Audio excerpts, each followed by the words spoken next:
I'm Joe Grizzly, bitch.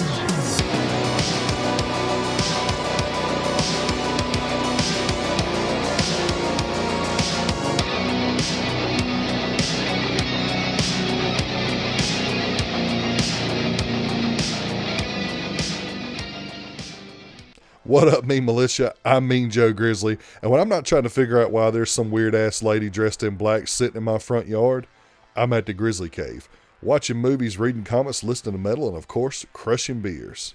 And I'm back at the Grizzly Cave to bring y'all my review of the latest release from the ever-inconsistent Blumhouse Studios, The Woman in the Yard.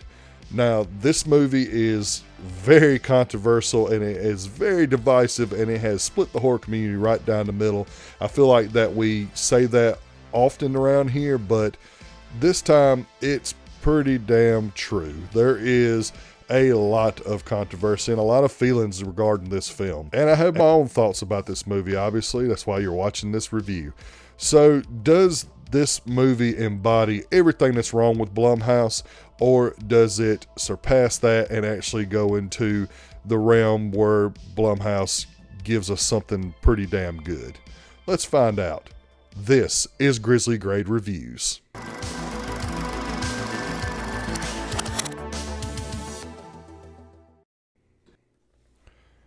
Overwhelmed with grief after the death of her husband, Ramona and her children grow further apart and more isolated as the bills pile up. But their sadness soon turns to terror when a mysterious woman draped in black appears in their yard, declaring that today is the day, while creeping closer and closer to their home. So just like with most Blumhouse releases, I went into this movie with zero expectations. And I came out feeling very strange and honestly not knowing what to think about this movie.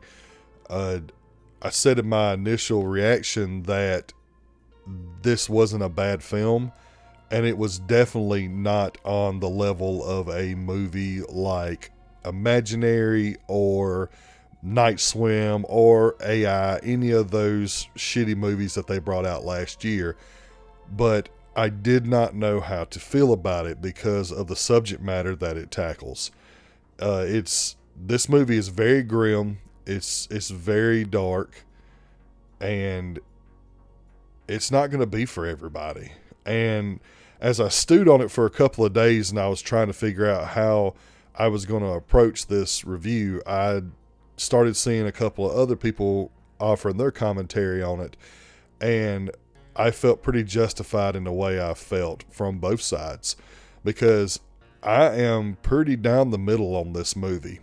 I will say that even though I'm down the middle, I do lean further towards the more negative side of the message that this movie gives. But I will say that I appreciated what Blumhouse did here. Now, since I've seen this movie, there has also been rumors coming out that there are two different endings, and that is very interesting. I don't know if any of this has been confirmed, but a lot of creators on here have said that in their comment section that people have said, no, I didn't see that ending. This is the ending that I've seen. So I don't put it past Blumhouse to do something like this. Blumhouse they are the William Castle of the modern era. For those of you that don't know who William Castle is, he did movies like The Tingler and House on Haunted Hill, the 13 Ghosts. These movies that back in the day, starring Vincent Price and stuff, like just these legendary low budget movies, but they always had a gimmick. And Blumhouse is known for doing pretty outlandish stuff, mostly negative stuff in my opinion, because they like to reveal the whole damn movie in their trailer. And it's kind of crazy because to my knowledge, this is their first film release of this year outside of The Wolfman. And both of those movies did a pretty good job of not ruining the movie through their trailers. So I want to commend them on that. But this one, I definitely went in not knowing what this movie was going to be. I thought that I knew what it was going to be, but I was dead wrong. It was nothing like what the trailer gives you. The trailer presents this movie as a supernatural force is sitting in a chair outside their home terrorizing this woman and her 2 kids. It doesn't indicate anything about the themes that are explored in this movie, and I want to give them kudos for that, because although I figured out what the gist of the movie or the main plot point of the movie was by the first 15 minutes of the movie, I still didn't know where it was going. I damn sure didn't think it was going to go where it went. So let me offer my thoughts on how I felt about Woman in the Yard. So starting out with the positives, I want to say that the director, I like this director. I cannot remember his name, and if I did remember, I know that I'm going to butcher that name. So I'm just going to say that I like the director and I like his style, and I've liked a lot of the movies that he's done in the past. He did Orphan, he's done the House of Wax remake, he did a movie with Joel Edgerton last year that went straight to Netflix that was kind of like Die Hard. I really liked that movie as well. So the guy hasn't really been just making dog shit movies. The guy actually has a decent catalog to his name, particularly in horror, because Orphan is a great movie. As long as you don't know the twist, Orphan is a great movie. And even with knowing the twist, it's still a pretty solid flick. The 2006 House of Wax remake is, to me, it's pretty decent. It is a byproduct of the early 2000s, but it was a pretty decent slasher watch. I appreciate it. It's a little meaner than what it needs to be, but that was the kind of the trend in the early 2000s. Everything just had to be mean. So other than that, I thought it was pretty solid as well. And he brings some pretty decent visual style into this movie. One thing in particular is with shadows. What he does with shadows and what the Woman in the Yard can do is pretty crazy. I really liked how he brought that to life on the screen. Like, she would, for instance, if you look behind me, you see that my arm shadow's right there. It would be like she would reach up in the sky and her shadow would be casting on the house, and she could use her shadow to hit the wind chime that was hanging from the porch. Or she could pick a knife up out of the drawer, or move stuff around the room randomly. She could use her shadows as an extension of herself, and the visual style that he used to bring this to life was really cool. It was very reminiscent of Nosferatu and what Robert Eggers does. Now, I'm not going to say it's on that level, so put your torches down. I'm not saying that it's on that level, but it was very familiar, with that style. So I really appreciated that. The Woman in the Yard using those shadows to terrorize Ramona and her children it sets a mood. It sets this spooky atmosphere, but also this feeling of foreboding doom. There's nothing you could do. It's all helpless because the darkness is going to take you. It was very effective. Along with effects with the shadows, there are these scenes when Ramona flashes back to an incident that happened in the past, and you find this out in the first 10 minutes of the movie, so it's not really spoiling anything for you, but her husband dies in a car wreck, and Ramona was the one that was driving. So when it flashes back to that incident, even if it's not the actual wreck itself, it just flashes back. It's like this transition from scene to scene where glass is going across the screen, barely transparent, and it just looks really freaking cool. I thought that was a cool way to jump back and forth between flashbacks. I found the Woman in the Yard to be a very effective antagonist in this. The sense of dread that she oozes when she's there. Now, I'm not in no way, shape, or form putting her on the level of some of these great horror villains of history, but she makes you feel uneasy. The fact that you cannot see her face is draped, and even when she does reveal her face, she just has this uneasiness, kind of like you're meeting a real life witch, like from fairy tale land. That's the witches that eat children and stuff. It kind of gives you that feel, and her little mannerisms and the little phrases that she uses, today's the day. just something so simple like that was very effective, and I found her to be very, very intimidating, considering most of the movie she just sits in a chair. And I find all that possible due to the performance of Okoye Apatosili. And I know I just butchered that name, but she is phenomenal in this. Like, she is a great villain. I appreciated her performance, even though she really doesn't do much in the movie. She just has this good scene presence. And although I found her character to be very unlikable, I think that Danielle Deadweller does a really good job as Ramona of giving you this mother who is neglecting her children, who has pretty much given up on life due to her overwhelming grief. I felt like she conveyed that pretty well, even though you might not care for her character, which I did not care for the character, but I found her performance to be very realistic of someone who would be crippled by overwhelming grief. She'll go from bouts of sincerity where she really cares about her children, where she's like trying to be a good mother, trying to pull herself out of this grief and despair, to being this really abusive mom who just snaps at them, throws stuff at them, just a unhinged, like, piece of crap is the best way I can put it. She does a great job of toggling back and forth between those two personalities. And just like before, it makes you not like her character, but it does make you sympathize with her character on some level. Me personally, I've never had to deal with that, and I hope I never have to, but everyone's felt grief. No one has actually felt what some other people feel. Everyone's bout with grief is different, and I couldn't imagine losing someone that I loved that much and just being consumed with that amount of grief to the point that I would neglect my children. And I'm not a father, but I'd want to think that I wouldn't be that way. And that was one of the things that kind of turned me off about her character, was regardless of what's happening with her, your kids come first, is how I've always been raised and how I've always thought.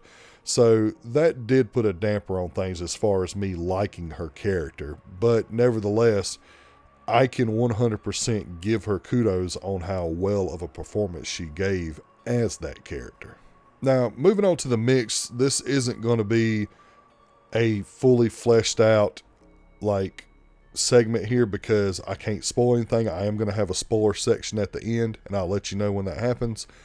But the overall theme and the message that this movie has me super conflicted, because on one hand, I 100% see why a movie like this is necessary to explore the thought of crippling grief and despair and this horrendous amount of depression to the point that you feel like you have no way out. So once you find out the particular purpose of the woman in the yard and her role in this movie, you really find out the true purpose of her in the last 15 to 20 minutes of the movie. You kind of have an idea about 10 minutes into the movie, but you don't know the 100% truth about the woman in the yard until the last 15 or 20 minutes. And when that is finally revealed, that movie gets super dark and bleak. And as a person who doesn't mind their horror movies being bleak and being dark, I did find it to be very, very effective in the wrong ways, if that makes any sense. It honestly borderlines, like, it's tasteless, if that makes any sense. It's particularly the final frame of this movie, or the final scene of this movie. It's like a massive gut punch, and not in a good way. It just, and I'll get more to that in the spoiler section, but it's something that people need to know before they go into this movie, because the trailers give you no indication about the themes or the message behind this movie. There is zero indication in the trailer, which is, once again, that's very rare for Blumhouse not to reveal their entire hand in a trailer. That's like what they're known for. But they didn't in this movie, and honestly, it's crazy for me to say this. Maybe this is one that they should have. I was completely taken off guard by the balls that Blumhouse had in that third act, particularly in a PG-13 horror film. Like, normally PG-13 horror films aren't so dreadful, if that makes any sense. Not in a negative way, but in a, like, just an effective way. Like, this movie is dread. Like, it's, especially in that last 15 to 20 minutes, like, I was on the edge of my seat the entire time, and not in a good way. I was on the edge of maybe walking out if something particular happened in this last 15 to 20 minutes. It felt kind of irresponsible. And like I said, I will go over this in the spoiler section. I know I've said that once already, but it's really hard for me to convey what I'm trying to say when I can't talk about spoilers. So let's just say that the overall theme of this movie and its message, I'm a little mixed on, because I feel like it has to be talked about, but at the same time, I feel like the way that they went about it wasn't the right way to do it. And the other reason why I have that in the mixed is the sudden shift. It's not necessarily a tonal shift, but it's the sudden shift in ramping up the dread. It kind of feels jarring a little bit, but at the same time, it felt like it took forever to get there, and it took a very confusing road to get there. After you sit back and think about it, you could process it pretty well, but at the moment, it's like, what the fuck is going on in this movie? Because it introduces so many different concepts, and I didn't really catch any of them until I sat back and I thought about it. So I feel like that was kind of a strong suit, because I felt like the movie had some depth to it, but I also felt like it was sloppy, if that makes any sense. Moving on to the negatives, I found the second act of this movie to be a slag. Like, I felt like it was treading water, like it was slow moving, and that one segment alone, that second act, it felt like the movie, which this movie is only an hour and 25 minutes, so an hour and 30 minutes roughly, and it felt like it was 2 hours and 30 minutes because of this one middle section. And that's something that plagues a lot of movies nowadays. So yes, it is a negative, but it's not as uncommon as you would think. And what I will put in the negatives is, although I feel like the performances are good, none of the characters in the family are actually likable besides the little girl.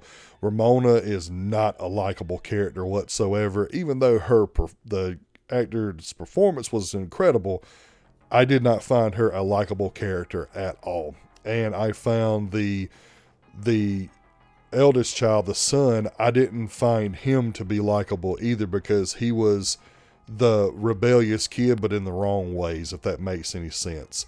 It's just that it's the whole trope of the disrespectful kid. I wasn't raised that way, that if you were disrespectful, you paid the consequences. So it's like, I feel like that movies, that's all they do anymore is have disrespectful kids in them. So that automatically gave that character a negative perception for me. And I touched on this in the mix section. The final scene in this movie is, to me, depending on what scene you've seen, because apparently there's two different endings of this movie, but the final scene of this movie, I felt like, although I appreciate how ballsy it was, I felt like it was grossly irresponsible on the behalf of the writer and the director and Blumhouse to do, because the message that it sends at the very end is one that is so devoid of all hope and so just terrible, in my opinion. I know that a lot of people feel the same way, and there's a lot of people that don't feel that way, but for someone that has dealt with that subject matter and had people have lost people to this subject matter, it was, to me, very irresponsible to have that final scene. So right now I'm going to get into spoilers. So if you don't want to hear any spoilers, please skip to the time code that's on the screen and check out the final verdict. And then after you've seen the movie, come back and listen to my spoiler section so you can see if you agree or disagree with my views. I'm not one to really call controversy, and I'm not the one who thinks that horror is not controversial, because it absolutely is. By nature, it's controversial, and it's bleak by nature. But I do think that sometimes that you can go a little too far, and I think that Blumhouse did it on this one. The whole subject matter of this movie is grief and taking one's life. That is the entire message of the movie.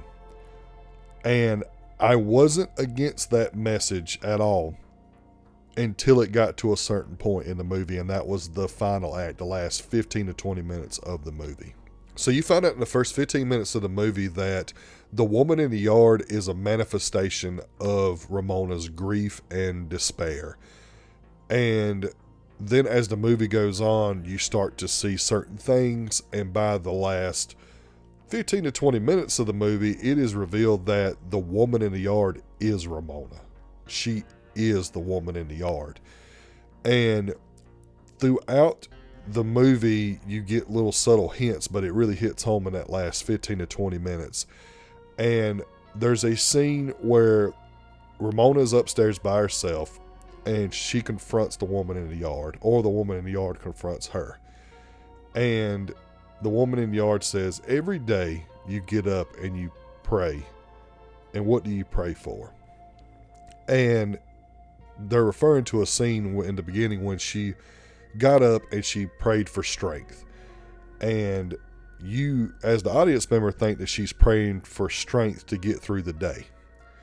And then you find out through the woman in the yard in this conversation that no, you don't pray for the strength to get through the day. You pray for the strength to end it. And talking about ending her life.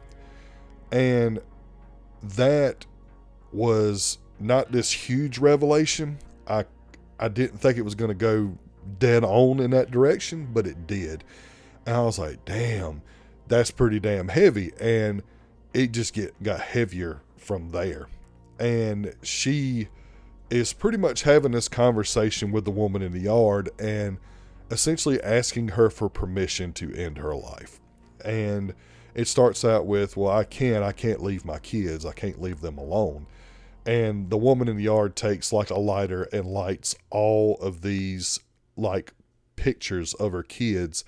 And when she does that, it like shows them a picture of the future. And like her son grew up to be like a doctor, and her daughter was graduating college. They seem to be fine on their own without her.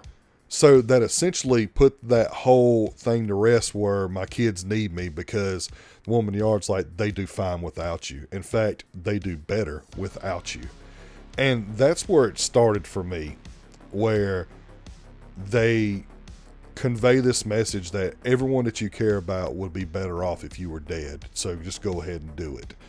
And I understand that that's up for interpretation, but that's how it felt to me. It felt like it felt like that she was telling herself, and I'm sure a lot of people that are in this position do tell themselves that the world would be better off without me, when we all know that that's not true. That the people that love you, they're severely hurt when this happens.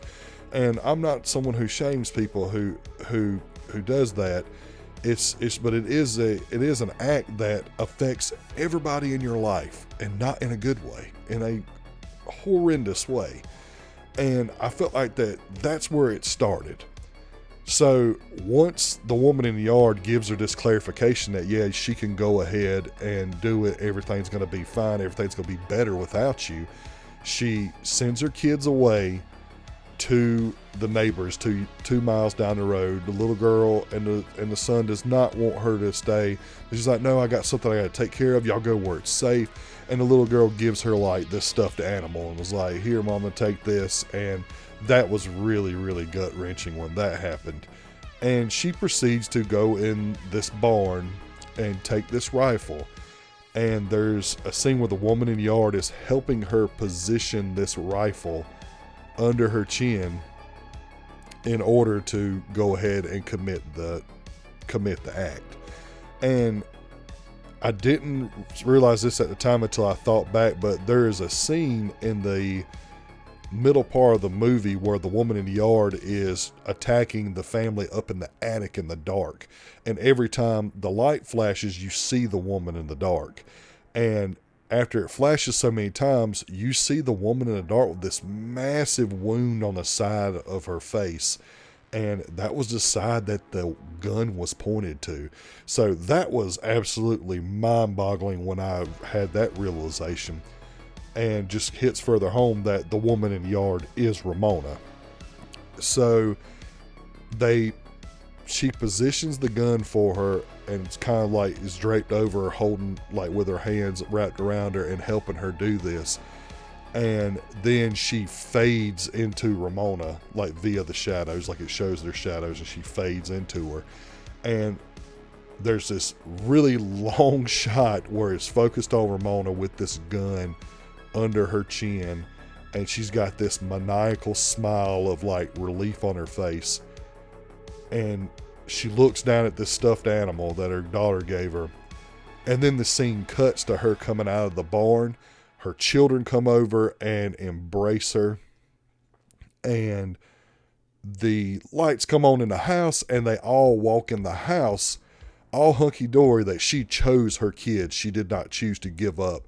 She chose to live for her kids and live for herself and get behind this. And they even ask her what happened to the woman in the yard, and she said, she's gone now. Well, what if she comes back? I know how to deal with her now. So I was like, wow, what a great way to end this movie. And then the very next scene, it shows this painting that Ramona has been painting. And it's essentially a picture of the woman in the yard. And at the bottom where her name is signed, the version that I seen, there, the whole name of Ramona was written backwards. Now, the reason why that is relevant is in the second act of the movie, Ramona goes into this like dream world of the life that she wanted to live. And it has her husband there and everything, but everything is backwards. Like all the clocks are backwards, all the furniture's backwards, her husband's tattoos are backwards, everything written is backwards. So essentially that was the cue when you knew that Ramona was not in our reality, like she was in some fantasy land. And that revelation at the end that she went through with it, that she did it. Now this is her purgatory, or this is her reward for going through with it. Now she gets to live the happy life that she wanted to live. And it could also be interpreted different ways, like that she still chose her children, didn't go through with the act, and the woman in the yard is always going to be part of her. It's left very ambiguous, but my first initial thought was, holy shit, she did it. And it made me feel some type of way. I wasn't pissed, but I left that theater feeling very strange, not knowing how to feel, but at the same time feeling like hopeless, like, God, what a bummer. Like, so I don't necessarily like movies that make me feel that way, but I can't sit back and say that I dislike this movie. In fact, I liked it because Blumhouse puts out shit most of the time. Just like I said before, they'll put out one or two pretty good movies, and then the rest are crap for a while, and then one or two movies come out again. I feel like this movie falls into the better part of their catalog. I just don't know how responsible it is to have that ending, because people who are really struggling with those kind of thoughts and that kind of situation, this is not the message that they need. And I'm not one for this soft trigger warnings and stuff like that, because I just don't feel like, I feel like that we don't need that in society, that it's making everybody soft. But at the same time, this movie really needed that. It needed a trigger warning because you have no fucking idea what you're going into when you go to see this movie. So I don't know how to feel about it. So I put that section in the mixed, and I put the final scene, I put that in the negatives because I felt like it just ain't a good message to send. If that was the message they were tending to, the message should have been a lot clearer than what it was. And it probably would have been a lot clearer if the moments in the second act would have been written properly, because a lot of the stuff contradicts itself as well on what the woman in the yard can do, what she can't do, who is the woman in the yard. It's very confusing in the middle act. Nevertheless, I do feel like this had to be talked about. I just don't think it needed to be executed that way.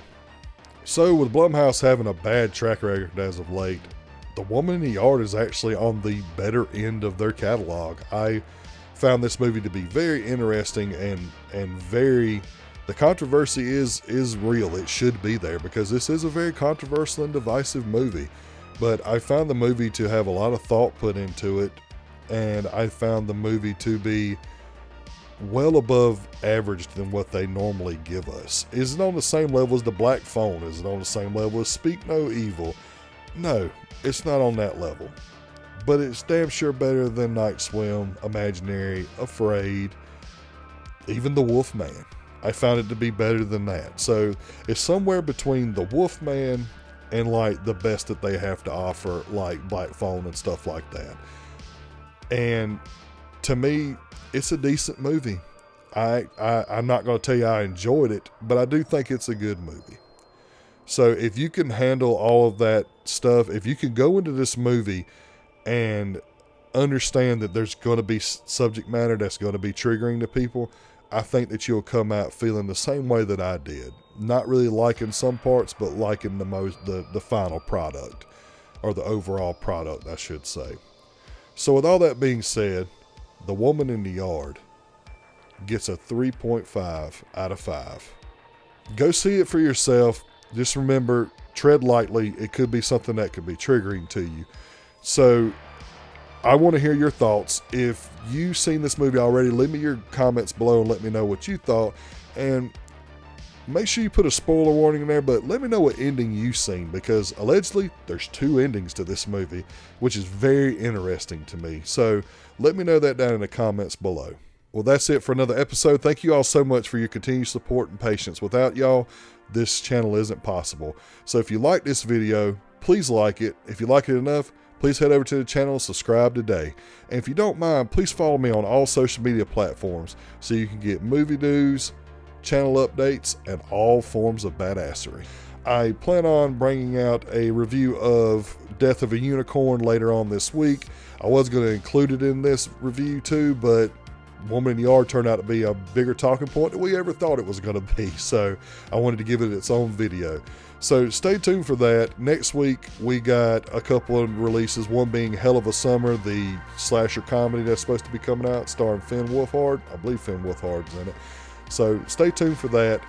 And remember, I'm Joe Grizzly, bitch.